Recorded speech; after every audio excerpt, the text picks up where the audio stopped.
آپ کے سامنے رکھا ہے۔ تو سوال یہ پیدا ہوتا ہے کہ ایک بہت بڑی ڈسکرمنیشن جو سکھ کمیونٹی کے ساتھ پچھلے کافی دیر سے یہاں ہو رہی ہے، ہم اس کو بار بار یونین ہوم منسٹر، یہاں کے گورنر، اس سے پہلے چیف منسٹر کے سامنے رکھ چکے ہیں، پر ساری باتیں یوں کی یوں رہ جاتی ہیں، کسی پر بھی سالوشن نہیں ہوتا۔ تو آج اب الیکشن کا ٹائم آیا، بہت سی پولیٹیکل پارٹیز جو ہیں ہمارے بلبوتے پہ سیٹیں لیتی تھیں۔ بہت سے ایسے اسمبلی سیگمنٹس ہیں کشمیر میں بھی اور جموں میں بھی جہاں پہ ہمارے ووٹ بینک سے ووٹ کا فیصلہ ہوتا تھا اس کانسٹیٹوئنسی میں۔ ابھی آپ کو میں جیسے مثال دوں، پلوامہ کی کانسٹیٹوئنسی ہے جس میں 17,000 ووٹر ہے ہمارا، بارہمولہ کی کانسٹیٹوئنسی ہے 14,000 ووٹر ہے ہمارا، یہاں پر امیرا قدر کی کانسٹیٹوئنسی ہے 9,000 ووٹر ہے ہمارا۔ اسی طرح سے اور اب میں ساری ڈیٹیل آپ کو نہیں دوں گا، لیکن ہم نے ایک بار فیصلہ اس بار لیا کہ اگر سرکار ہمارا حل نہیں ڈھونڈ سکتی تو یہاں کی میجارٹی کمیونٹی جس کے ساتھ ہم ہمیشہ چلے ہیں، جڑ کے رہے ہیں، دکھ اور سکھ جو ہے وہ ہم لوگوں نے شیئر کی ہے، آج ہم میجارٹی کمیونٹی سے اپیل کریں گے یہاں پہ کہ اس بار ہم کشمیر سے 3 یا 4 سیٹیں ہم لوگ اپنے کینڈیڈیٹس کو نامینیٹ کریں گے اور ان سے ریکویسٹ کریں گے کہ آپ پچھلے 70 سال میں ہم نے کبھی آپ سے کبھی کچھ نہیں مانگا، ہم سرکار سے مانگتے آئے ہیں لیکن لوگوں سے کچھ نہیں مانگا، ہم لوگوں سے اس بار مانگیں گے کہ صاحب آپ ہمارے کینڈیڈیٹس کو یہاں ان کو جتانے میں ہماری مدد کریں اور ان کو اسمبلی میں پہنچانے میں مدد کریں۔ وہ اپنی بات کے علاوہ وہ کشمیر کے قوم کی بات کریں گے۔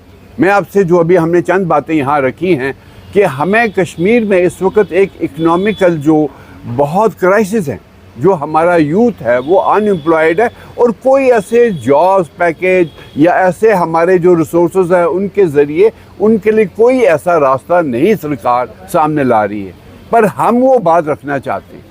اب میں آپ سے بتاؤں کہ NHPC جو کہ جس کا سارا پاور جو ہے وہ باہر چلا جاتا ہے جموں کشمیر سے، جبکہ ہمارے شہر ہمارے گاؤں بجلی کے بغیر ہے۔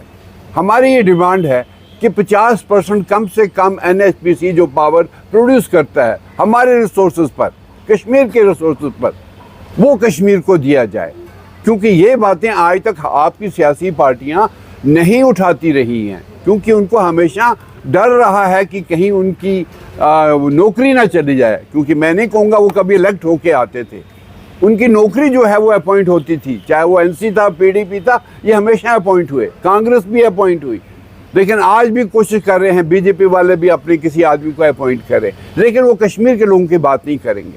ہم کشمیر میں بہت لوگ جو ہیں بیمار ہیں بیکاز کہ ہمارے پاس صاف پانی پینے کو نہیں ہے، لیکن ہمارے چشمے جس طرح سے ابھی ذکر کیا انہوں نے، لیدر کا نالہ ہے، آپ دیکھیے کتنا پانی ہے، سندھ کا نالہ ہے کتنا پانی ہے، ہمارا فیروز پور کا نالہ ہے، ٹنگ مرگ کا، اور بھی بہت سے نالے ہیں۔ آپ یہ پانی ٹیپ کر کے کیوں نہیں کشمیر کے لوگوں کو پلاتے؟ اس پر سوچ ہی نہیں ہے۔ تیسرا سیکٹر ہے ٹورزم کا۔ ٹورزم کا وہی جو مغل کے ٹائم سے یا پہلے زمانے سے پہلگام، گلمرگ اور یہ سونا مرگ وغیرہ بنا ہے، بجائے اس کو بنانے کے اس کو ان سرکاروں نے بگاڑا ہے، کیونکہ رشوت کا زور رہا ہے، کسی کو ایک پہاڑی پر جگہ دے دی، بناؤ ہوٹل، بغیر کسی ماسٹر پلاننگ کے۔ آج 70 سال ہو گئے ہیں پوری کشمیر کی قوم جو ہے وہ ٹورزم کی اکانومی پہ چل رہی ہے، لیکن اس کی ماسٹر پلاننگ آج تک نہیں ہوئی ہے۔ ماسٹر پلاننگ میری بات آپ سمجھتے ہیں کہ سری نگر ہے، یہ اس کو ہم ویلی کہتے ہیں، ویلی کہیں دکھتی نہیں ہے، آج اس کے ارد گرد اتنے ایسے کنسٹرکشن ہو چکی ہیں جو اس کی بیوٹی کو خراب کر رہی ہے۔ یا ہمارے پاس ہر جگہ کلسٹر ہے، ہر جگہ فریش واٹر ہے۔ میں اس لیے ڈیٹیل سے کہہ رہا ہوں کہ ہوا کی باتیں کرنا ہمیں نہیں آتا، ہم بات کرتے ہیں صفائی سے۔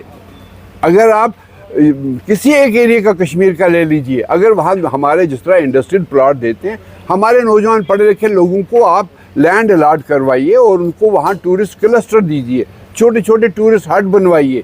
میرے خیال سے جو ہم نے اندازہ لگایا 1 لاکھ نوجوان اس ٹورسٹ ہٹ سے اپنی روز روٹی اور کشمیر کی اس کو اکانومی کو بڑھا سکتا ہے۔ ابھی میں تیسری بات اور ہم لوگوں نے یہاں کی کہ صاحب فشری سیکٹر، فشریز جو ہے یہ ہماری ٹراؤٹ فش جو ہے وہ بہت مشہور ہے، لیکن ہمیں ڈیلی 3 سے 4 گاڑیاں باہر سے آتی ہیں اور ان کے اوپر کیا لگا ہوتا ہے اور ہم کیا کھا رہے ہیں. ہم اپنا فریش یہ جو یہاں کا ٹراؤٹ ہے نہیں کھا پا رہے. ہم کہہ رہے ہیں کہ ایک ٹورسٹ فش کارپوریشن بنائیے. فش کارپوریشن جو ہمارے چھوٹے چھوٹے پاؤنڈس بنا کے ہمارے ان امپلائڈ یوتھ کو دیجیے اور وہ فشریز کو پروڈیوس کریں اور فش کارپوریشن اس کو ایکسپورٹ کرے. تو اس طرح کی جو نقشے سامنے ہیں جو سرکار آج تک آپ کے سامنے نہیں لائی. بٹ ہمیں یہ ہے کہ ہم لوگ سوچتے ہیں, ہم مائنارٹی لوگ جو ہیں ہم پارٹ اینڈ پارسل ہیں اس کشمیر کے, بٹ ہماری سوچ ہے لیکن جو سرکاریں سرکار کی سینٹر کے اس نوکری پر چلتی ہیں ان کی سوچ کبھی کشمیر کے تئیں نہیں ہوئی, جس کی وجہ سے آج ہمارا نوجوان جو ہے وہ پریشان ہے. میں آپ کو ایک طرف یاد دلانا چاہوں کہ مہاراجہ ہری سنگھ نے ہماری نمائش گاہ بنائی تھی جو ایگزیبیشن چوک میں ہے. اس کا منشا تھا کہ جو یہ ہینڈی کرافٹ کا آدمی ہے, ہمارے 25-30 ہینڈی کرافٹ ہیں, چاہے تانبا ہے, چاہے شال ہے, چاہے ووڈ ورک ہے, چاہے کچھ بھی, بہت سی چیزیں ہیں, اور ان میں سے کچھ چیزیں جو ہیں وہ اب غائب ہو چکی ہیں, جس کا ریزن یہ ہے کہ اس کو وہ لوگ ایگزیبٹ نہیں کہیں کر سکتے. جب ایگزیبٹ نہیں کریں گے پرچیز کون کرے گا؟ تو یہ مہاراجہ ہری سنگھ کی سوچ تھی اس وقت کو یہاں کے ہینڈی کرافٹ کو, جس کے ساتھ 8 سے 10 لاکھ لوگ جڑے ہوئے ہیں. وہ ہینڈی کرافٹ جو جگہ تھا, جو اس نے جگہ بنائی تھی, وہاں لوگوں نے آفسز بنا دیا اپنی جگہ بیٹھنے کے لیے اور دکانوں کو بند کر دیا. کہاں ہینڈی کرافٹ جائے گا؟ ہمارے لوگ تو بیچارے بے گھر ہو گئے, ان کا بزنس ہی ختم ہو گیا. ہم یہ کہتے ہیں کہ اس جو نمائش گاہ ہے اس کو ایک نئے ماڈرن طریقے سے بنایا جائے, جہاں پہ جتنا بھی ہینڈی کرافٹ ہمارا پروڈیوسر ہے وہ وہاں پر اپنا ایگزیبٹ کرے. اگر وہ ایگزیبٹ کرے گا, سیل ہوگی, اس کی پروڈکشن اور ہوگی, تو یہاں ترقی ہوگی. جو اکانومی ہماری کشمیر کی ہے ان لوگوں نے اس کو بند کر کے رکھ دیا. اسی طرح سے جو یہ ان امپلائڈ یوتھ ہے وہ ان سب چیزوں کی اور جائے گا, فشریز کی طرف جائے گا, ٹورزم کی طرف جائے گا. جو NHPC کا ہمیں حصہ ملے گا اس میں انجینئر جائیں گے, اس میں اور کام بڑھے گا. تو یہ سب چیزیں ہیں. تو ان چیزوں کو ہم ہائی لائٹ کر رہے ہیں کہ کشمیر کے لوگوں سے بتا رہے ہیں کہ جب ہمارا ممبر ہاؤس میں جائے گا ان سب چیزوں